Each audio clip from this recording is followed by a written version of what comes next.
അത് ചെയ്തു കഴിഞ്ഞാൽ എത്ര വിവാഹ തടസ്സം ഉണ്ടെങ്കിലും അത് മാറും. അയാളുടെ അമ്മ വന്നിട്ട് പറഞ്ഞു ഒരു ആലോചന വന്നിട്ടുണ്ട് തിരുമേനി. എനിക്ക് തന്നെ ഭയങ്കര ഒരു നമ്മുടെ ആരുടെയും കഴിവല്ല, ഭഗവതിയുടെ കഴിവാണത്. എല്ലാവർക്കും നമസ്കാരം, ഞാൻ രേവതി. ഇന്ന് നമ്മൾ വന്നിട്ടുള്ളത് എറണാകുളം ജില്ലയിലെ തൃപ്പൂണിത്തുറയിൽ സ്ഥിതി ചെയ്യുന്ന ചന്ദന മാരിയമ്മൻ കോവിലാണ്. അപ്പൊ ഇവിടുത്തെ വിശേഷങ്ങളും കാഴ്ചകളുമാണ് ഇന്ന് നമ്മൾ കാണാൻ പോകുന്നത്. എല്ലാവർക്കും പുതിയൊരു വീഡിയോയിലേക്ക് സ്വാഗതം. ക്ഷേത്രത്തിന്റെ കൂടുതൽ വിശേഷങ്ങളും കാര്യങ്ങളൊക്കെ പങ്കുവയ്ക്കാനായി നമ്മോടൊപ്പം ഉള്ളത് ക്ഷേത്രത്തിന്റെ മേൽശാന്തി നീലകണ്ഠൻ നമ്പൂതിരിയാണ്. അപ്പൊ അദ്ദേഹത്തോട് നമുക്ക് വിശേഷങ്ങൾ ചോദിച്ചറിയാം. നമസ്കാരം. നമസ്കാരം. അപ്പം ചന്ദന മാരിയമ്മൻ കോവിൽ, ഈ ഒരു ക്ഷേത്രത്തിലെ പ്രധാന പ്രതിഷ്ഠ ആരാണ്? ഇവിടെ ചന്ദന മാരിയമ്മ എന്ന് പറയുന്നത് ഭദ്രകാളി സങ്കല്പത്തിലാണ്, അതായത് വടക്കോട്ട് തിരിഞ്ഞിരിക്കുന്ന ഭദ്രകാളി. എന്നാൽ ഈ ക്ഷേത്രവുമായി ബന്ധപ്പെട്ട് വേറൊരു പ്രത്യേകത കൂടിയുണ്ട്. അകത്ത് ഭദ്രകാളിയോട് ചേർന്നിരിക്കുന്ന ശിവഭഗവാനും. അതുകൊണ്ട് തന്നെ ശ്രീപാർവതി സങ്കല്പത്തിലാണ് ഭദ്രകാളി കാണുന്നത്. ഇവിടെ സ്വയംവരത്തിനാണ് ഏറ്റവും കൂടുതൽ പ്രാധാന്യം കാണുന്നത്. സാധാരണ വടക്കോട്ട് തിരിഞ്ഞിരിക്കുന്ന ഭദ്രകാളിക്ക് ശത്രു സംഹാരമൂർത്തിയായിട്ടാണ് എല്ലാവരും കാണുക. സ്വയംവര പാർവതി ദേവതയായിട്ടും കൂടി സങ്കല്പിച്ചുകൊണ്ടാണ് എല്ലാവരും പ്രാർത്ഥിക്കുന്നതും വഴിപാടുകൾ ചെയ്യുന്നതും. അതിൻ്റെതായ പല ഗുണങ്ങളും ഇവിടെ പലർക്കും കിട്ടിയതായിട്ട് അനുഭവമുണ്ട്. ചന്ദന മാരിയമ്മ കോവിൽ എന്നാണ് പേര്. എങ്ങനെയാണ് ഈ ചന്ദന മാരിയമ്മൻ അങ്ങനെ ഒരു പേര് വന്നത്? അത് ഇവിടെ പഴയ കാലത്ത് കാട് പിടിച്ച് കളഞ്ഞിരുന്നു. കാട് എന്ന് പറഞ്ഞാൽ അധികവും ചന്ദന മരങ്ങളായിരുന്നു. അതെ, ഈ ഭാഗത്ത്. അങ്ങനെയാണ് ഈ ചന്ദന മാരിയമ്മ പ്രതിഷ്ഠ നടത്തിയതും. അതുകൊണ്ട് ചന്ദന മാരിയമ്മ എന്നുള്ള പേരിൽ ഭദ്രകാളിയെ അറിയപ്പെടുകയും ചെയ്തു. രാജഭരണകാലത്ത് കാലാകാലങ്ങൾ പഴക്കമുള്ള ഒരു ക്ഷേത്രമാണ് അവിടെ. അപ്പൊ ഈ ഒരു ക്ഷേത്രത്തിന്റെ ചരിത്രം അല്ല ഐതിഹ്യം എന്താണ്? ഐതിഹ്യം എന്ന് പറയുന്നത് ഇവിടെ പണ്ട് വാണിക സമുദായക്കാര് തൃപ്പൂണിത്തുറ പൂർണ്ണത്രേശ്വര ക്ഷേത്രത്തിലേക്ക് ഒലിവെണ്ണ ഉണ്ടാക്കി അത് ഭഗവാൻ അഭിഷേകം ചെയ്യാൻ എണ്ണ ഉണ്ടാക്കിയിട്ടാണ്. അതിന് വേണ്ടിയിട്ട് രാജാവ് തമിഴ്നാട്ടിൽ നിന്ന് കുറെ ആൾക്കാരെ ഇവിടെ കൊണ്ടുവന്ന് താമസിപ്പിച്ചു എന്നും അവരുടെ കുലദേവതയെ അവർ കൂടെ കൊണ്ടുവന്ന് അങ്ങനെ ചന്ദന മാരിയമ്മ എന്നുള്ള പേരിൽ ഈ ക്ഷേത്രം അറിയപ്പെടുകയും കാലാകാലങ്ങളുടെ മാറ്റങ്ങൾ കൊണ്ട് ഇന്ന് ഇത്രയും വളരെ വിശേഷമായിട്ട് വന്നിട്ടുണ്ട്. അനുഭവം എന്ന് പറയുന്നത് ഏറ്റവും കൂടുതൽ അനുഭവം ഇവിടെ വിവാഹമായിട്ട് ബന്ധപ്പെട്ടുകൊണ്ടാണ്. ഇവിടെ വിവാഹം നടക്കാത്തവർക്കൊക്കെ വളരെ പ്രാധാന്യമായിട്ട് ഭഗവതിക്ക് ദേവിക്ക് വഴിപാട് ചെയ്യുന്നത് ഉണ്ട്. അതിനെക്കുറിച്ച് പറയും. ഇവിടെ വിവാഹത്തിനെന്ന് പറഞ്ഞ് വെളുത്ത വാവ്, അതായത് പൗർണമി, അതിന് വിവാഹവുമായി ബന്ധപ്പെട്ടുള്ള ഒരു സ്വയംവര ഹോമം ഇവിടെ വളരെ വിശേഷമായിട്ട് നടന്നു വരുന്നുണ്ട്. അത് ഒരുപാട് കാലങ്ങളായിട്ട് നടന്നുകൊണ്ടിരിക്കുന്നതാണത്. ഇപ്പോഴും അത് വിപുലീകരിച്ച് വരികയാണ്. അതിൽ വേളിയോത്ത് എന്ന് പറഞ്ഞൊരു മന്ത്രമുണ്ട്. ആ മന്ത്രം കൊണ്ടാണ് ഹോമിക്കുന്നത്. ഒരുപാട് ദ്രവ്യങ്ങൾ ഹോമിക്കുന്നുണ്ട്. അപ്പൊ അങ്ങനെ വിവാഹം നടന്ന അനുഭവങ്ങൾ ഒരുപാടുണ്ട്. ക്ഷേത്ര സന്നിധിയിൽ വെച്ച് വിവാഹം നടത്തിയിട്ടുണ്ട്. അങ്ങനെ ഉണ്ടായിട്ടുണ്ട്. ഇവിടെ വെച്ച് ഇത് വിവാഹം ശരിയായാൽ ഇവിടെ വെച്ച് നടത്തിക്കോളാന്ന് പ്രാർത്ഥിച്ച് ഇവിടെ വെച്ച് ഈ ക്ഷേത്രത്തിൽ വെച്ച് വിവാഹം നടത്തിയ ചരിത്രങ്ങൾ പലതും കേട്ടിട്ടുണ്ട്. ജോലി സംബന്ധമായിട്ടൊക്കെ തിരുമേനിയടുത്ത് അങ്ങനെ വന്നിട്ടുണ്ടോ? ധാരാളം ആൾക്കാർ വന്നിട്ടുണ്ട്, ഇപ്പോഴും വരുന്നുണ്ട്, ഇന്നും കൂടി വന്നിട്ടുണ്ടായിരുന്നു. അങ്ങനെ ഇരിക്കുന്ന ഒരു കഥ പറയാന്ന് വെച്ചാൽ, ഒരു ഭക്തൻ, ഇവിടെ അടുത്തുള്ള ഒരു ഭക്തൻ തന്നെ ജോലി കാര്യങ്ങളൊന്നും ഇല്ലാതെ കണ്ട് വളരെ വിഷമിച്ച് നടക്കുന്ന ഒരു കാലം അദ്ദേഹം ഇവിടെ വന്ന് ഇവിടുത്തേതായ ഒരാളായിട്ട് മാറി ഇവിടുത്തെ ദേവിയെ നല്ലോണം മനസ്സുകൊണ്ട് പ്രാർത്ഥിച്ചാൽ ഗൾഫ് രാജ്യത്ത് നല്ല ജോലി കിട്ടി, നല്ല ശമ്പളവും കിട്ടി, നല്ല വലിയ ഹൈ ലെവലിലായ ആള് ഈ അമ്പലത്തിന് വേണ്ടി ഒരുപാട്, കുറച്ചല്ല, ലക്ഷങ്ങൾ മുടക്കി അമ്പലം ഇന്ന് ഈ നിലയിലാക്കിയത് അയാൾ ഒരാളാണ്. അയാൾക്ക് ഇവിടം കൊണ്ട് ഭഗവതി തന്ന ആ ഒരു ജോലിയാണ്. ഇന്നും അയാള് എന്തു വേണമെങ്കിലും ചെയ്യാൻ തയ്യാറായിട്ടിരിക്കും.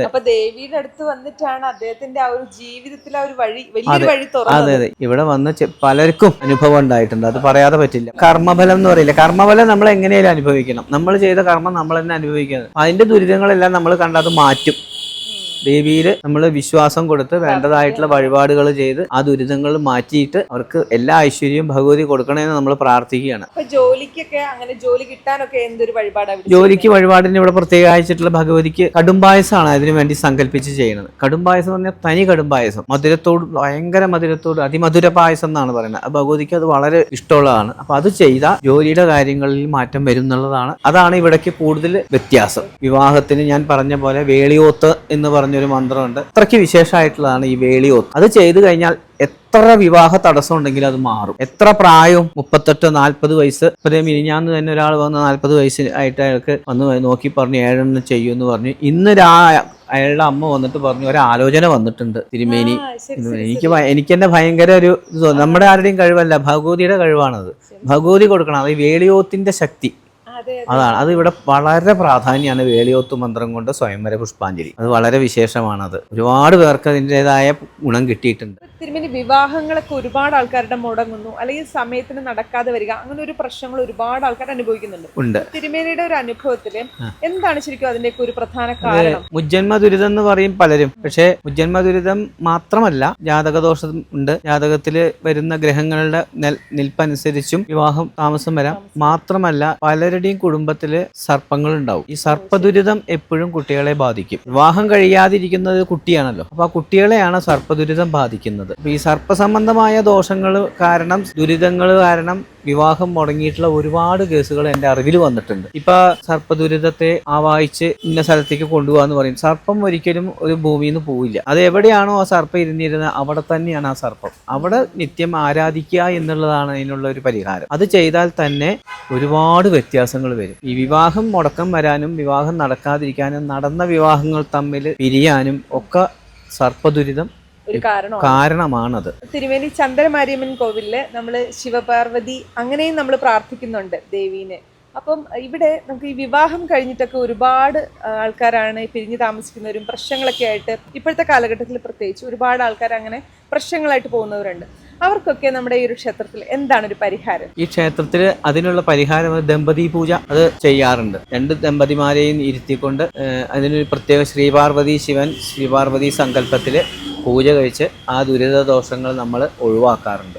ഒഴിവാക്കുമ്പോൾ തന്നെ ഒരുപാട് പ്രശ്നങ്ങൾക്ക് പരിഹാരമാണത് ദമ്പതി പൂജ. പലർക്കും അടിച്ചു പിരിഞ്ഞ് കോടതി വരെ എത്തിയ കേസുകൾ അതിന് പരിഹാരം ഞാൻ തന്നെ ചെയ്തു കൊടുത്തിട്ടുണ്ട്. അത് ഇവിടെ അനുഭവമാണ്. അനുഭവം ഉണ്ടായിട്ടുണ്ട്. ഇവിടെ വന്ന് വളരെയധികം സന്തോഷത്തോടു കൂടി വന്ന് അവസാനം സന്താനങ്ങളുമായിട്ട് വന്ന് ചെയ്തിട്ടുണ്ട്. എനിക്ക് നല്ല അനുഭവം ഉള്ള ഒരു കാര്യമാണത്. ദമ്പതി ദോഷം തീർന്നു കഴിയുമ്പോൾ ഓട്ടോമാറ്റിക് ആയിട്ട് ഇവര് ഒന്നിച്ചാവും ആയിരിക്കും. അത് വിധിയാവണ്ണം ചെയ്യുമ്പോൾ അതിൻ്റെതായ ഗുണങ്ങളും ഉണ്ടാവും. അപ്പൊ അങ്ങനെ തിരുമേനിയുടെ അടുത്ത് ആരെങ്കിലും ഇതുപോലെ ഉണ്ടായിട്ടുണ്ട്. ഞാൻ ക്ഷേത്രത്തിൽ വെച്ച് ചെയ്തു കൊടുത്തിട്ടുണ്ട്. ഒരു അനുഭവം എനിക്കുണ്ട്. പാലക്കാട്ട് നിന്നൊരു ഭക്ത വന്ന് എൻ്റെ അടുത്ത് വന്ന് വിവരങ്ങൾ പറഞ്ഞു.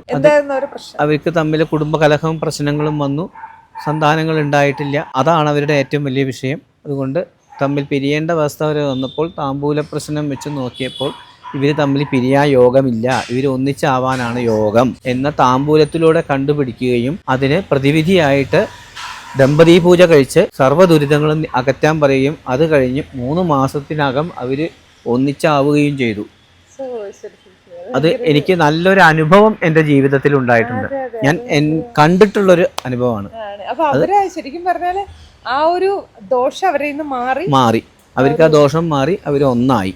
ഈ ഒരു ചന്ദനമാരിയമ്മൻ കോവിലിന്റെ ഉത്ഭവം എങ്ങനെയാണ്? ഉത്ഭവം എന്ന് പറയുമ്പോൾ കൊച്ചി രാജാവുമായി ബന്ധപ്പെട്ടുകൊണ്ട് ഈ ക്ഷേത്രത്തിന് വളരെയധികം പ്രാധാന്യമുണ്ട്. കാരണം കൊച്ചി രാജാവിന്റെ ക്ഷേത്രമായ പൂർണ്ണത്രേശന് ഒലിവെണ്ണ സമർപ്പിക്കുന്ന ഒരു ചടങ്ങ് അന്നുണ്ട്. അത് ഉണ്ടാക്കിയിട്ടാണ് അത് ചെയ്യുന്നത്. അതിന് വേണ്ടിയിട്ട് അപാണ്ടി നാട്ടിൽ നിന്നും കുറച്ച് ആൾക്കാരെ ഇവിടെ കൊണ്ടുവന്ന് ഇരുത്തുകയും അവരുടെ കുലദേവതയായ മാരിയമ്മയെ അവർ കൂടെ കൊണ്ടുവരികയും പ്രതിഷ്ഠിക്കാൻ രാജാവ് സ്ഥലം കൊടുക്കുകയും അത് ഈ ചന്ദനക്കാട്ടിലാണ് കൊടുത്തത്. അതുകൊണ്ടാണ് ചന്ദനമാരിയമ്മ എന്ന പേരിൽ അറിയപ്പെടുകയും പൂർണ്ണത്രേശനുമായിട്ട് വളരെയധികം ബന്ധമുള്ളൊരു ക്ഷേത്രമാണ്. ഇവിടെ ഈ ക്ഷേത്രത്തിലെ ഉത്സവത്തിന് പൂർണ്ണത്രേശന്റെ അവിടുന്ന് ദീപം തെളിയിച്ചു കൊണ്ടുവന്നിട്ടാണ് ഇവിടെ ഉത്സവം തുടങ്ങുന്നത്. അതാണ് പൂർണ്ണത്രേശനായിട്ടുള്ള ഭയങ്കര ബന്ധം, കൊച്ചി രാജാവായിട്ടുള്ള ബന്ധം എല്ലാം ഈ ക്ഷേത്രത്തിന് വന്നു ചേർന്നിട്ടുണ്ട്. കാര്യസിദ്ധിക്ക് നമ്മുടെ ഈ ഒരു ക്ഷേത്രത്തിലെ ഏത് വഴിപാടാണ്? ഇവിടെ ഭഗവതിക്ക് കുങ്കുമാർച്ചന കാര്യസാധ്യത്തിന് ഏറ്റവും പ്രാധാന്യമാണ്.